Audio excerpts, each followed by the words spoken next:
Normal டிஸ்ட்ரிபியூஷனில் ஒரு problem பார்க்கலாம். இதில் தெளிவான இந்த பேசிக்ஸ் கற்றுக்குங்க. உங்களுக்கு அடுத்தடுத்த சம்ஸ்லாம் ஈஸியாக புரிய ஆரம்பிச்சிடும்.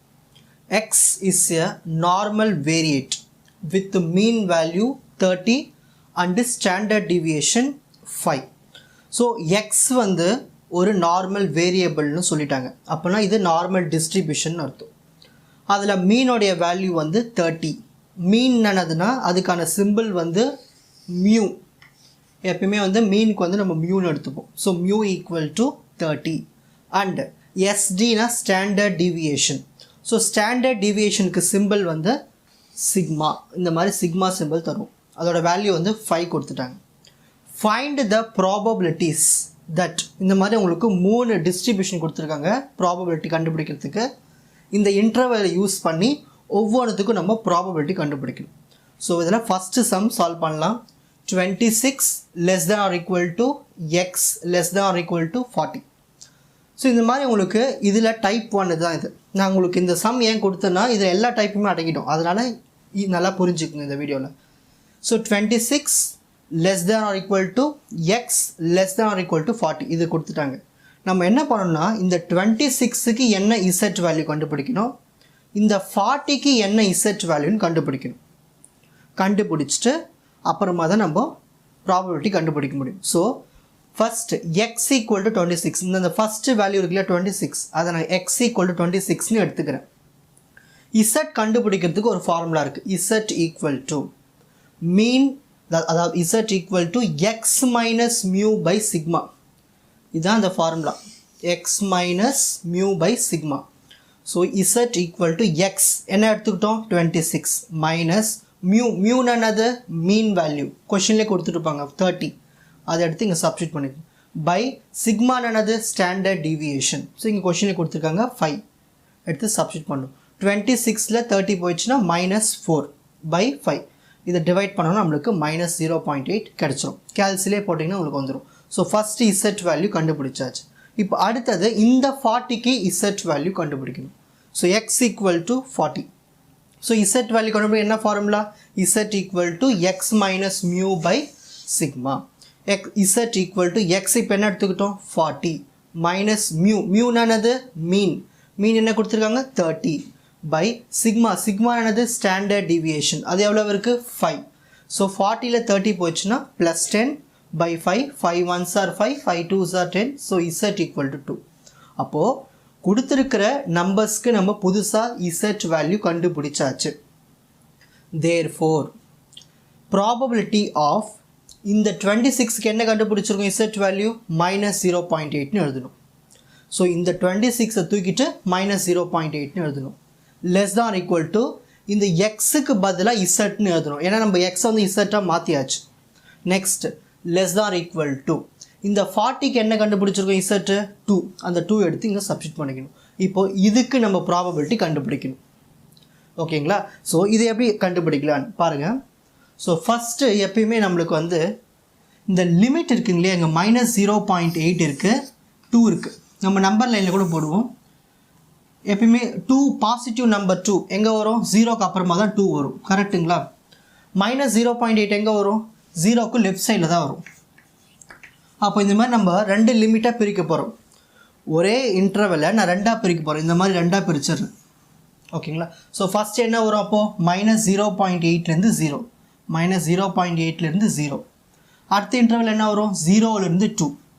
ஏன் அப்படி பிரிக்கிறேன்னா நான் 0வை சென்டராக வச்சுட்டு 2ஆக பிரிச்சிடுறேன். நெக்ஸ்ட் அடுத்தது எப்பயுமே நம்ம இந்த டேபிளில் நெகட்டிவ் வேல்யூ கண்டுபிடிக்கிறது ரொம்ப கஷ்டம். அதெல்லாம் நம்ம இந்த நெகட்டிவ் வரக்கூடாது. அதனால் என்ன பண்ணலான்னா உங்களுக்கு இந்த நெகட்டிவ் வரக்கூடாதுன்னா இந்த லிமிட்ஸ் இருக்குல்ல அதை அப்படியே இன்டர்சேஞ்ச் பண்ணிக்கலாம். அப்படியே இந்த 0 இங்கே வந்துடும். இந்த -0.2 இந்த பக்கம் மாற்றும் போது ப்ளஸ் ஆகிடும். ஸோ +0.8. நெக்ஸ்ட் இதெல்லாம் அப்படியே இருக்கலாம். ஏன்னா இதில் 0 தான் இருக்குது, 2 தான் இருக்குது. ஸோ பிரச்சனை இல்லை. இப்போ அடுத்த ஸ்டெப் என்ன பண்ணணும்னா நார்மல் டிஸ்ட்ரிபியூஷன் டேபிள்னு ஒரு சார்ட் இருக்குது. அந்த சார்ட்டில் 0ல் 0.8க்கு என்ன வேல்யூ இருக்குன்னா 0.2881. உங்களுக்கு நான் வீடியோவில் காட்டுறேன். அந்த டேபிள் உங்களுக்கு செமஸ்டர் எக்ஸாம்ஸில் கொடுப்பாங்க. ஓகேங்களா? நீங்கள் அந்த டேபிள் மட்டும் எப்படி பார்க்கணும் தெரிஞ்சுக்கோங்க. அடுத்தது 0ல் 2 பார்க்கணும். 0ல் 2 பார்த்ததுக்கு என்ன வேல்யூ இருக்குது 0.4772. ஸோ 2 வேல்யூ ஆட் பண்ணிங்கன்னா அதை நம்மளுக்கு கிடைச்ச ப்ராபபிலிட்டி 0.7653. ஸோ லாஸ்ட்டாக எடுத்து எழுதும்போது கொஷின் எடுத்து எழுதுங்க. கொஷின் எடுத்து எழுதி அதனுடைய ஆன்சர் 0.7653ன்னு எழுதணும். ஸோ இதுலேருந்து என்ன தெரிஞ்சுக்கிறீங்க, ஒரு எக்ஸ் வேல்யூ, ஒரு எக்ஸ்க்கு 2 வேல்யூஸ் கொடுத்துருப்பாங்க, அதை இசட்டாக மாற்றிட்டு அப்புறமா தான் ப்ராப்ளம் கண்டுபிடிக்கணும். அதுக்கான சொல்யூஷனை எந்த டைப்பில், நார்மல் டிஸ்ட்ரிபியூஷனில் இது டைப். நெக்ஸ்ட்டு இதிலே இந்த மாதிரி கொடுத்தா நீங்கள் இப்போ புரிஞ்சுக்கிட்டீங்க. அடுத்தது இந்த ஃபார்மேட்டில் கொடுத்தா எப்படி ப்ராப்ளம் சால்வ் பண்ணுறது பார்க்கலாமா? ஃபஸ்ட் இதை காப்பி பண்ணிக்கோங்க, நெக்ஸ்ட்டு அதை பார்க்கலாம்.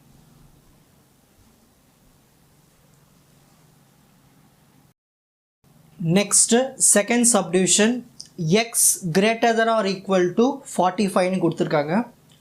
ப்ரீவியஸ் சம்மில் 2 வேல்யூஸ் கொடுத்தாங்க, அதை நம்ம 2த்துக்குமே புது இசட் வேல்யூ கண்டுபிடிச்சோம். இந்த செகண்ட் சப்டிவிஷனில் கொடுத்தது ஒரே ஒரு நம்பர் மட்டும்தான். ஸோ அந்த நம்பருக்கு மட்டும் இசட் வேல்யூ கண்டுபிடிச்சிட்டு சால்வ் பண்ணால் போதும். ஸோ இந்த கொஷின் எடுத்து எழுதிப்போம். X greater than or equal to 45.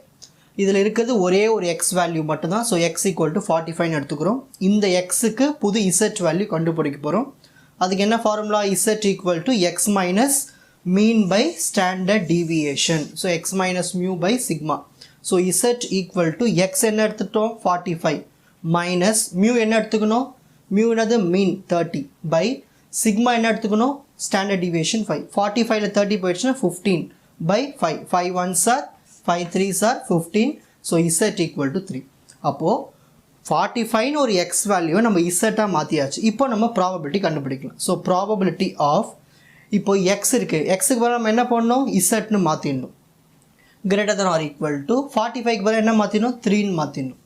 எப்பயுமே இந்த மாதிரி இருந்துச்சுன்னா, உங்களுக்கு 2 இன்டர்வல் இல்லாமல் சிங்கிளாக மட்டும் இருந்துச்சுன்னா நீங்கள் என்ன பண்ணணும்னா 0.5ஆல் மைனஸ் பண்ணணும். இது எல்லாத்துக்குமே காமன். ஸோ 0.5 மைனஸ் போட்டுருங்க. போட்டு இந்த ப்ராபபிலிட்டி நம்ம எக்ஸ்டெண்ட் பண்ணி எழுத போகிறோம். இந்த 3க்கு முன்னால் என்ன வரும், 0 வரும். அந்த 0 வச்சு எழுத போகிறோம். ஸோ 0லேருந்து 3, இங்கே கிரேட்டர் தான் ஈக்குவல்ட்டுலாம் இருக்குது இல்லையா, இதெல்லாம் நம்ம லெஸ் தான் மாற்றிடணும். இந்த மாதிரி மாற்றிட்டா நம்மளுக்கு டேபிளில் வேல்யூ பார்க்குறது ஈஸியாக இருக்கும். இப்போது இந்த இடத்துல 4 இருந்துன்னு வச்சுக்கோங்க, இந்த இடத்துல நீங்கள் 0 to 4ன்னு போடணும். இவ்வளோதான் விஷயம். இந்த 0.5லாம் காமன் தான். ஸோ 0.5 மைனஸ் பி, இது அப்படியே நம்ம மாற்றிடுறோம். இது எப்படி மாற்றுறோம், 0லேருந்து 3க்கு மாற்றிடுறோம். ஓகேங்களா? இந்த ஃபார்மேட் ஞாபகம் வச்சுங்க, இந்த மாதிரி வந்தால் மாற்றணும்னு. நெக்ஸ்ட் 0.5 மைனஸ், இதுக்கு நம்ம டேபிளில் பார்க்கணும். என்ன டேபிள், நார்மல் டிஸ்ட்ரிபியூஷன் டேபிளில் பார்க்கணும். எப்படி பார்க்கணும், 0ல் 3 பார்க்கணும். 0ல் 3 என்ன இருக்குது, 0.4987. இதை ரெண்டுத்தையும் சப்ட்ராக்ட் பண்ணால் 0.0013. ஸோ இந்த கொஷின் எடுத்து அந்த ஆன்சர் எடுத்து எழுதிட்டிங்கன்னா முடிஞ்சு போச்சு.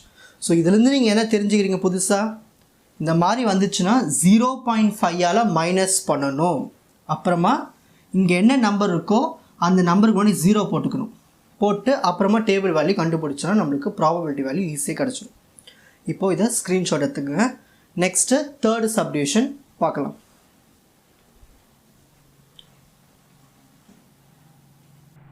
நெக்ஸ்ட்டு பார்க்க போகிறது third subdivision, modulus of x minus 30 greater than 5. இந்த மாதிரி கொடுத்துருக்காங்க. இதில் பாருங்கள், உங்களுக்கு எக்ஸ் மைனஸ் 30ன்னு ஒரு வேல்யூ, ஒரு செட்டு கொடுத்துருக்காங்க. அதில் கிரேட்டர் தென் 5. இதில் உங்களுக்கு 2 வேல்யூஸ் இருக்குது, ஒரு நார்மல் டிஸ்ட்ரிபியூஷன் இருக்குது. இங்கே ஒரே ஒரு வேல்யூ இருக்குது, அதை எப்படி சால்வ் பண்ணணும்னு பார்த்தோம். இதில் 2 வேல்யூஸ் இருக்குது, ஆனால் எக்ஸு கூட ஒன்று தனியாக சேர்ந்துருக்கு, இன்னொரு நம்பர் தனியாக இருக்குது. ஸோ இந்த மாதிரி அப்படி ப்ராப்ளம் சால்வ் பண்ணுறது நல்லா பாருங்கள். ஃபஸ்ட்டு ப்ராபபிலிட்டி சிம்பிள் போட்டுங்க, பி ப்ராபபிலிட்டி. இந்த மாதிரி இருந்துச்சுன்னா நம்ம என்ன பண்ணணும்னா, இந்த 5 இருக்குங்க இல்லையா, இந்த 5ஐ இந்த 30 கூட ஆடும் பண்ணணும், சப்ட்ராக்டும் பண்ணணும். ஓகேங்களா? இந்த மாதிரி ஃபார்மேட்டில் இருந்துச்சுன்னா, ஸோ இந்த 30 கூட முதல்ல சப்ட்ராக்ட் பண்ண, அந்த மைனஸ் விட்டுட்டுங்க, அந்த மைனஸ் கண்டுக்கக்கூடாது. ஒன்லி இங்கே என்ன வேல்யூஸ் இருக்குது மட்டும் பாருங்கள், 30 இருக்குது. ஸோ இந்த 30 கூட 5 சப்ட்ராக்ட் பண்ணால் 25, இந்த 30 கூட 5 ஆட் பண்ணால் 35. ஓகேங்களா? இப்போ நம்ம இந்த ஃபார்மேட்டுக்கு மாற்றிக்கலாம், less than or equal to ஃபார்மேட்டுக்கு மாற்றிக்கலாம். இதெல்லாம் பேசிக்ஸ், இதெல்லாம் ப்ராபபிலிட்டி பேசிக்ஸ். இந்த மாதிரி ஃபார்மேட்லேருந்து எப்படி மாற்றணும்னு இதெல்லாம் பேசிக்ஸ் இப்போவே தெரிஞ்சுக்குங்க. தேர்ஃபோர் இப்போது நம்மளுக்கு புது வேல்யூஸ் கிடச்சிச்சு, 25 35 25 35ன்னு கிடச்சிருக்கு. இப்போ நம்ம என்ன பண்ண போகிறோம், இந்த 25க்கு புதுசாக ஒரு இசட் வேல்யூ கண்டுபிடிக்க போகிறோம். இந்த 35க்கு என்ன இசட் வேல்யூ கண்டுபிடிக்க போகிறோம்.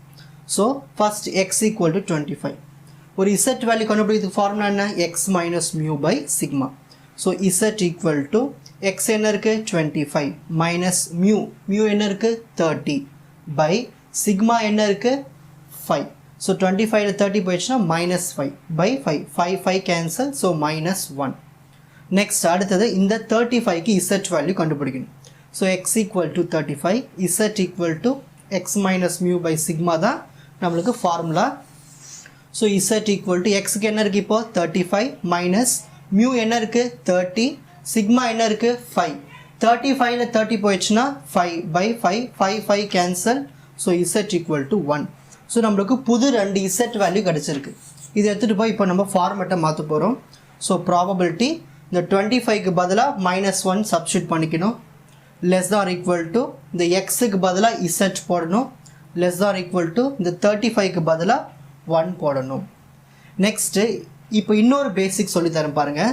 இங்கே 1 இருந்து இங்கே -1, இங்கே 2 இருந்து இங்கே -2, இங்கே 3 இங்கே இருந்து -3 இந்த மாதிரி இருந்துச்சுன்னா நம்ம ஃப்ரண்ட்டில் 2ஆல் மல்டிப்ளை பண்ணிவிட்டு இந்த ஃபஸ்ட் நம்பரை 0 ஆக்கிக்கலாம். இதெல்லாம் ஃபார்மேட் பேசிக்ஸ். இந்த மாதிரி ஃபார்மேட்டில் இருந்துச்சுன்னா நம்ம என்ன பண்ணணும், ஃப்ரண்ட்டில் 2 போட்டுட்டு ப்ராபபிலிட்டி ஆஃப் இதை 0 to 1ன்னு மாற்றிடணும். ஏன்னா நம்ம நெகட்டிவ் பார்க்க முடியாதுல டேபிளில். இப்போது 0ல் 1 பார்க்கணும். ஸோ இப்போது டிஸ்ட்ரிபியூஷன் நார்மல் டிஸ்ட்ரிபியூஷன் டேபிளில் 0க்கு 1 வேல்யூ பார்க்கணும். என்ன இருக்குன்னா 0.3413 இருக்குது.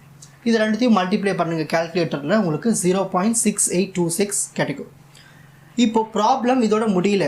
ஏன்னா இங்கே உள்ள என்ன இருக்குது, இங்கே மைனஸ் சிம்பிள் இருக்குது, உள்ள மைனஸ் சிம்பிள் இருக்குது. அப்படி இருந்துச்சுன்னா நம்ம என்ன பண்ணணும்னா ஃபைனலாக 1ஆல் சப்ட்ராக்ட் பண்ணணும். ஓகேங்களா? அப்போது 1 மைனஸ் ப்ராபபிலிட்டி ஆஃப் 25x 35 இது எடுத்து எழுதிக்கணும். ஸோ நம்ம வந்த ஆன்சரை 1ஆல் மைனஸ் பண்ணிட்டோம்னா நம்மளுக்கு என்ன கிடைக்குது 0.3174 கிடைக்கும். இதுதான் வந்து இந்த மாதிரி ஃபார்மேட்டுக்கான ஆன்சர். ஸோ உங்களுக்கு நார்மல் டிஸ்ட்ரிபியூஷனில் இந்த வேல்யூஸில் எப்படி இந்த மாதிரி வந்தால் சால்வ் பண்ணுறதுன்னு இந்த ஒரு வீடியோவிலே கற்றுக்கிட்டீங்க. இதுக்கப்புறம் வேர்ட் ப்ராப்ளம்ஸ் போடும்போது உங்களுக்கு ரொம்ப ஈஸியாக புரிஞ்சிடும். ஓகேங்களா? இவ்வளோ தான் பேசிக்ஸ். இப்போது இதை ஸ்க்ரீன்ஷாட் எடுத்துக்கோங்க. உங்களுக்கு இந்த கண்டென்ட் ஈஸியாக புரிஞ்சிருக்கும்னு நினைக்கிறேன். வாட்ச் அதர் எபிசோட்ஸ் இன் த appropriate playlist. Fuji Silver Academy Strength Success Clarity. வணக்கம்.